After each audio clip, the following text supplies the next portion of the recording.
No living, breathing creature wants to be hunted, to be tracked and trapped only to end up as decoration in someone's living room, its head mounted on a wall.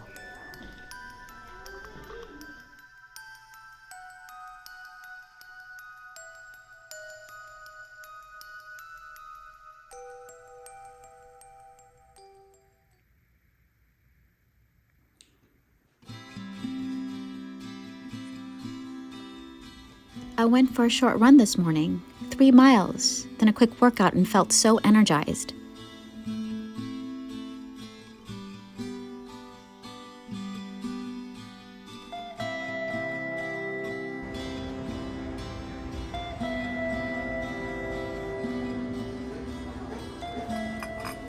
For breakfast, I went to a corner cafe and sat at a little table outside and drank un café while reading Henry James.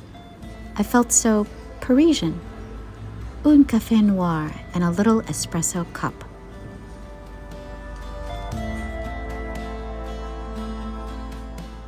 After the cafe, I walked up the street to Deyrolle, a taxidermy shop, which I thought would be fun and entertaining. I was wrong. So very wrong. Taxidermy tigers, lions, monkeys, bears, cubs, birds, bats, iridescent butterflies pinned in glass cases. I felt so sad. Such beautiful creatures, killed and stuffed just to be gawked at in a store. I was horrified at what befell them, at myself. Beautiful creatures should not be captured, killed, and pinned for stupid tourists like me to look at them. They should be out in the wild, living their natural lives, dying naturally. No living, breathing creature wants to be hunted, to be tracked and trapped only to end up as decoration in someone's living room, its head mounted on a wall. Bonjour.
I was too sickened to stay even 10 minutes and fled. Ashamed.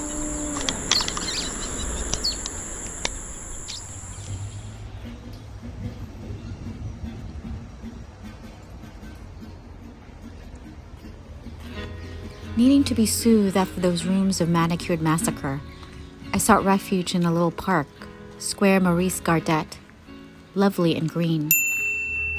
This city is full of such lovely oases of green spaces, leafy and flowering.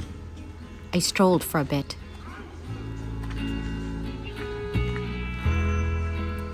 The square is named after a French revolutionary, Maurice Gardette, who died in World War II. He had been arrested for his anti-fascist activities. While in prison, he wrote on the barrack wall, "I die courageously, full of revolutionary faith."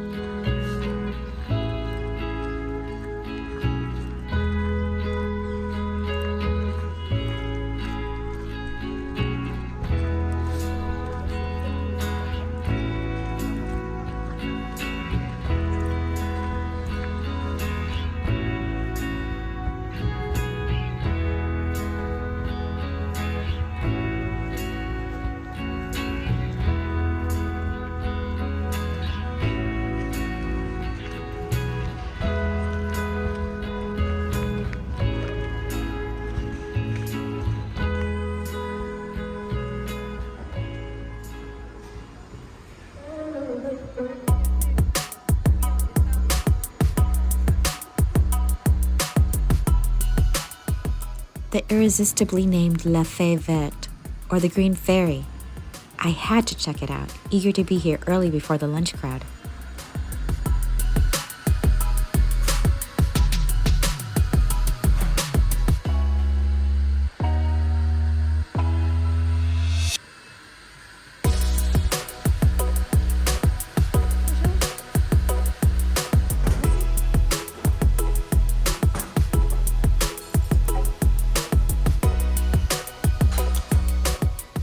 Of course, I ordered an absinthe drink, cocktail fait, absinthe and champagne, but presented in a margarita glass, which makes my excitement fizzle a little.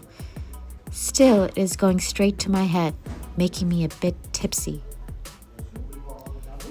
This appears to be the neighborhood bar, as locals have sidled up to the counter and had their cafes, but no food. The absinthe has made quick work of my impressionable head, my empty stomach. I do not trust myself to get up and walk out right now, to make decisions, to make my way without stumbling, not be pickpocketed in the metro, or get lost. But I get lost even when I'm sober, so I suppose that doesn't really matter.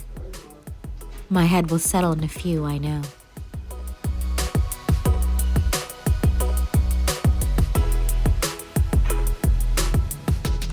My body thrums with absinthe, with fire. I somehow waltzed over to the Ecole de Medecins and wandered its grounds. It is a very old medical university, dating back to the late 1700s. The building itself began as an abbey in medieval times.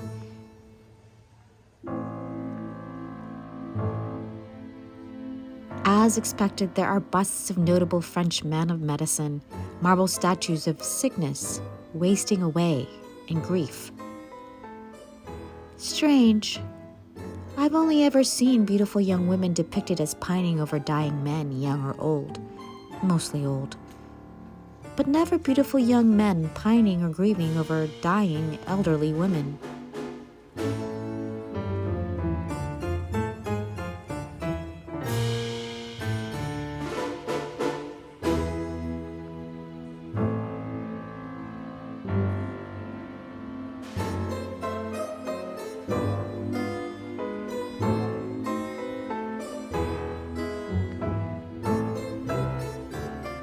Perhaps still in the trance of the Green Fairy, I started to dance in front of death. The statue of it, anyway. Some schoolchild spied me and I saw him giggling at how silly I was, jetéing in front of a skeletal spectre.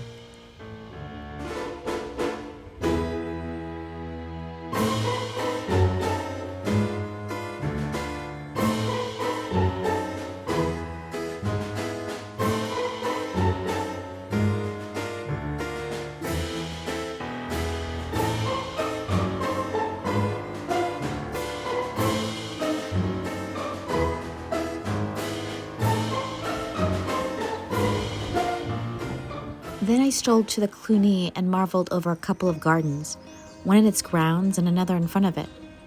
Ah, this city doesn't lack for greenery or for beauty.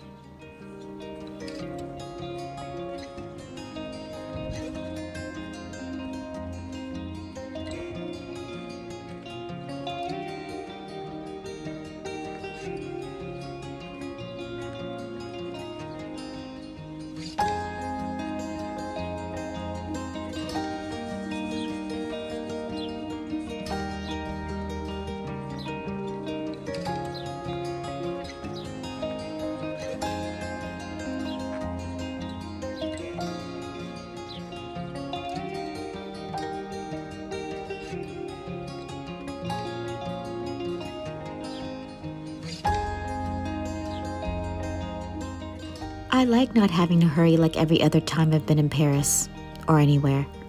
I've had to hurry, be hasty, rush to adhere to a schedule.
Whenever I see pigeons in Paris, I'm reminded of that anecdote of Ernest Hemingway as a young, starving artist, shooting at the birds in the Tuileries for his dinner. Like moth to a flame, I was drawn to the Abbey Bookshop, a Canadian English language bookstore near the Cluny. This is a labyrinth of a bookstore. Shelves to the ceiling, books piled high on the floor, a cave of books downstairs carved out of limestone. It's heavenly. They even have free tea and coffee outside and friendly shopkeepers.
Inevitably, I once again broke my own vow by buying a paperback of Piranesi by Susanna Clarke. I haven't even finished Jonathan Strange and Mr. Norrell. How am I going to transport all these books home? That is it. No more bookstores. That resolution will probably hold until next week. Or rather, tomorrow. Ugh, I have no self-control.